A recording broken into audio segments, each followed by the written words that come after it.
I've never had really great luck with these aftermarket headlight kits, but the one from LMC Truck looked intriguing.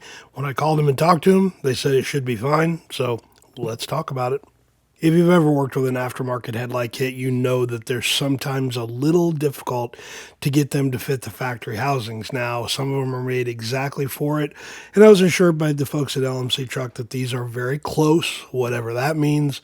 I couldn't get them to clarify that, but I know they're probably going to need to be modified. But I got low beams and I got high beams, and I got their upgrade kit for that's supposed to be plug and play. So we're going to look at all this stuff. I'm just more interested than anything.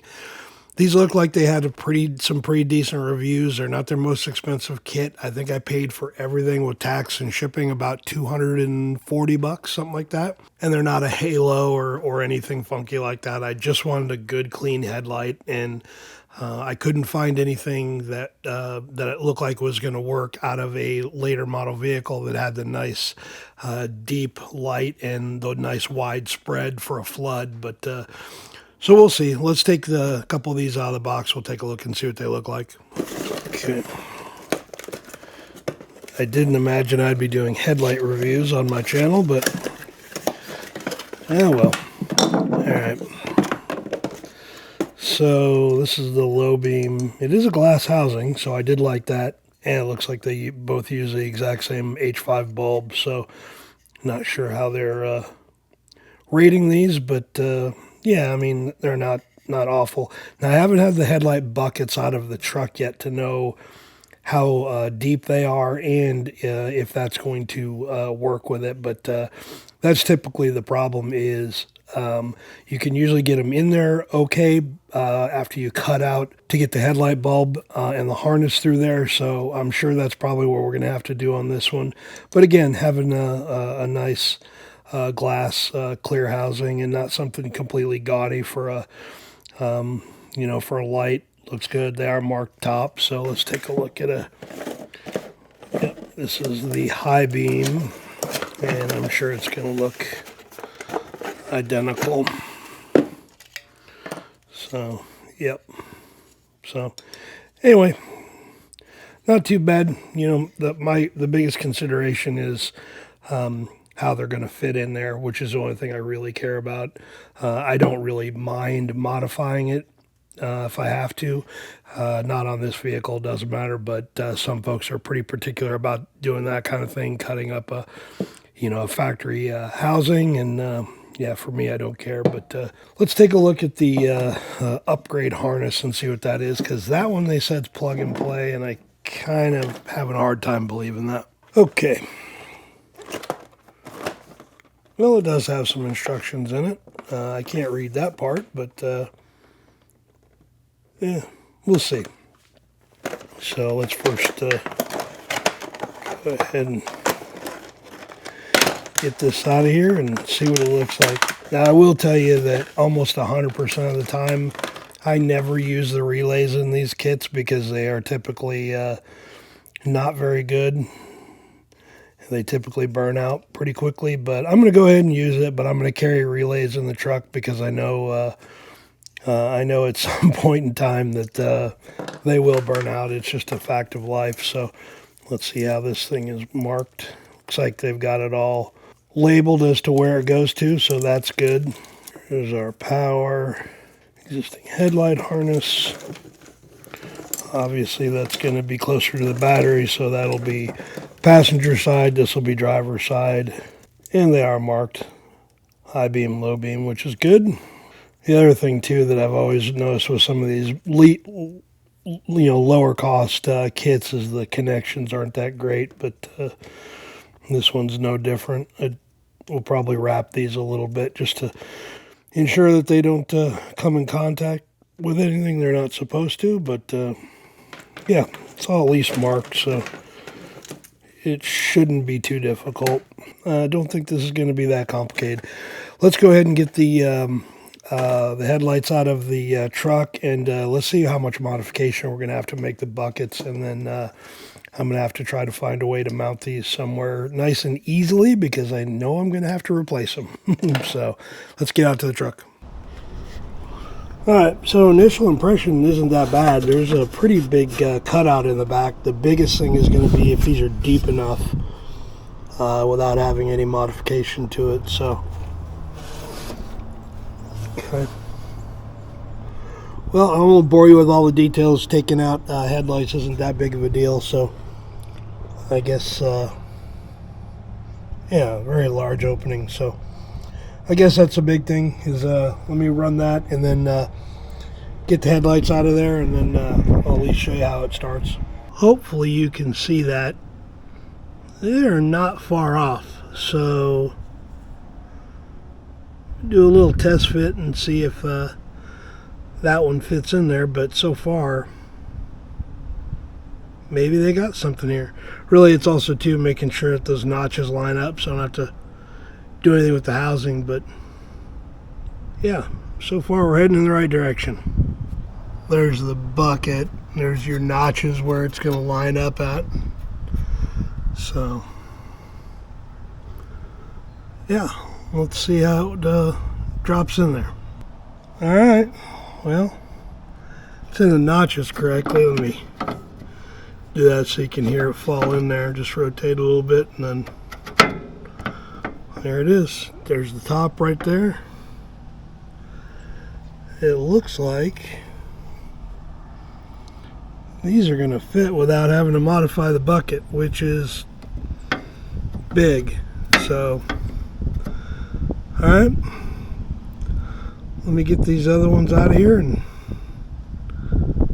we'll go from there.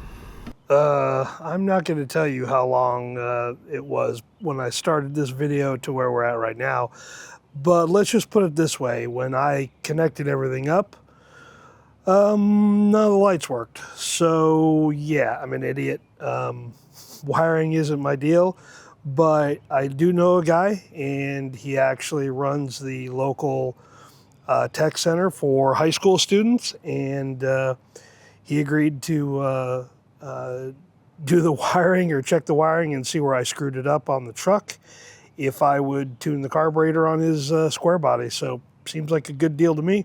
So let's get down to the tech center and get this thing sorted out and tune that carburetor. All right, so I promised I'd take you on a little tour of the facility here. Got my truck, obviously. That's the instructor's truck. Did some carburetor tuning on it. These kids do pretty, jump right in. I mean, they're into engine tear down, and, they set timing on it and put them back together, and it's a pretty cool deal. They've got, 4 bays and a couple of alignment racks, and, teach them how to do all that stuff, balancing, tires, and it's a pretty cool deal when you look at it. I mean, for a high school shop program, I mean, I wish I had this in mine. We didn't have an alignment rack or anything like that, but the kids today are going to have to be a lot more electronic savvy. So yeah, kind of a cool deal. I think the instructor, well, there's 2 instructors. They were telling me that they have 75 or 80 students every school year, and that's between the 2 instructors, I believe. So maybe it's more than that, but they usually have a pretty good waiting list to get into this program. And yeah, they don't get a lot of money from the school district and all that stuff, but they do a fundraiser every year, which is their car show. I put pictures up on Instagram of that, and yeah, I mean, they love volunteers. They love volunteer help for, fundraising events and all that. That's what keeps these programs moving, is, having that little bit of funding comes in, because the county gives them practically nothing. The state gives them practically nothing. It's all grant and endowment money that they get to keep these programs running. But if you ever get the opportunity to volunteer, or you see your local high school or county career and technology center or whatever is doing some sort of gathering or get together or fundraiser, go spend $20, $30 to enter your car in the car show, or you know, go buy a few of their crafts or, you know, whatever it is that they're doing to raise funds for the program. This is the future of our automotive technicians. It's the future of hot rod, you know, hot rodding in general. Is you gotta start them out young, and it's just a really cool program here. So happy to support it any way I can. So we got the carburetor tuned on that thing. He got my headlights working, thankfully, and yeah, I guess we'll get her on the road.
I'm not quite sure how I feel about these. Are they brighter than before?